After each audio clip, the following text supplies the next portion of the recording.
बहुत जगह आपण देखिथिबे विंडोर बॉटम लेवल रे क्रैक डेवलप होइथाय। एहार पछरे कारण कौन? एहार सबुठु बड़ रीजन हेउची से जगह रे सील बैंड प्रोवाइड करा होई न थाए। आजिर एही वीडियो रे आमे सील बैंड कौन एवं केउ जगह रे आवश्यक ता विषय रे जानिबा। केउ लेवल रे एहा दिया हबो, थिकनेस कौन हबो, स्टील डिटेल कौन रहिबो एवं केउ जगह रे देबे, एही सबु विषय रे आजिर वीडियो रे आमे जानिबा। बहुत जगह रे आपण देखिथिबे जेउटी प्रथमे ब्रिक वर्क करिकी परे कॉलम कास्टिंग हुए, से सबु जगह रे 3 फीट हाइट रे सील बैंड प्रोवाइड होई नथबो।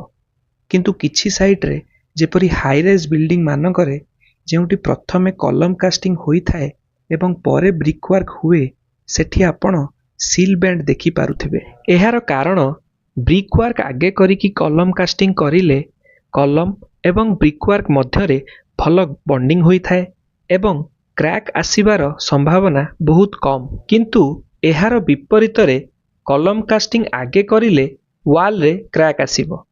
एही क्रैक वाल रो तळु किंबा उपरु होई पारे। तेनु एहा को अवॉइड करिबा पई सेठी आपण ब्रिक वर्क करिला बेले 3 फीट हाइट पर्यंत ब्रिक वर्क करिवे एवं तापरे सील बैंड देबे। कारण ब्रिक वर्क परे कॉलम कास्टिंग करिले जॉइंट आसीबो एवं क्रैक आसीबो। सेते बेले सील बैंड क्रैक को पास करिबा को दबो नाही।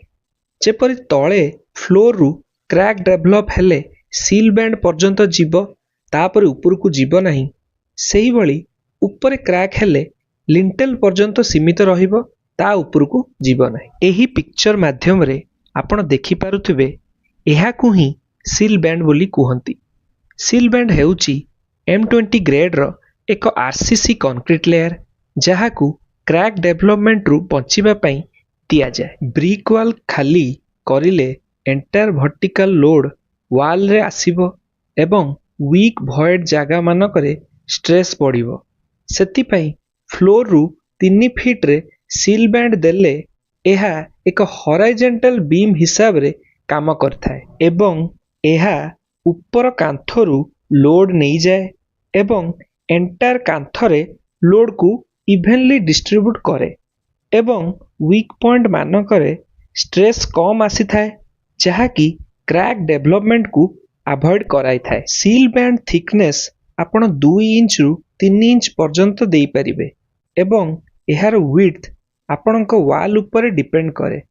जेउ जगह रे 4 इंच रो वाल अछि सेठी 4 इंच रो थिकनेस रहिबो, जेउटी 9 इंच रो वाल रहिबो सेठी 9 इंच रो थिकनेस देबे। सील बैंड रे 8 mm स्टील रो व्यवहार करा जाय, जहा की सिंगल जाली भाबरे यूज हुए एवं 8 mm किंबा 6 mm रो लिंक पार यूज हुए, जहा की 6 inch center to center spacing रे रही थाए एवं एही रॉड कॉलम रे ड्रिल हुए नाही, एहा कॉलम रु छाड़ी की रही थाए।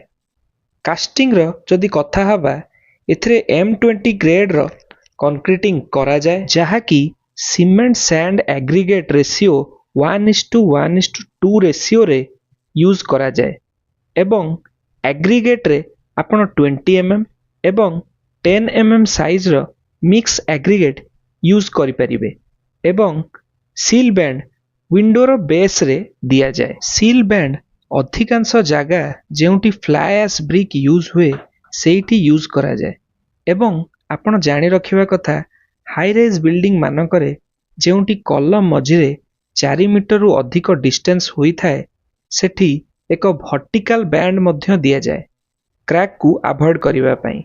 आशा करूची एही वीडियो आपणको सील बैंड रो समस्त डाउट क्लियर करिथिबो। वीडियो भलो लागिले लाइक करिवे एवं आम चैनल को सब्सक्राइब करिवे। धन्यवाद।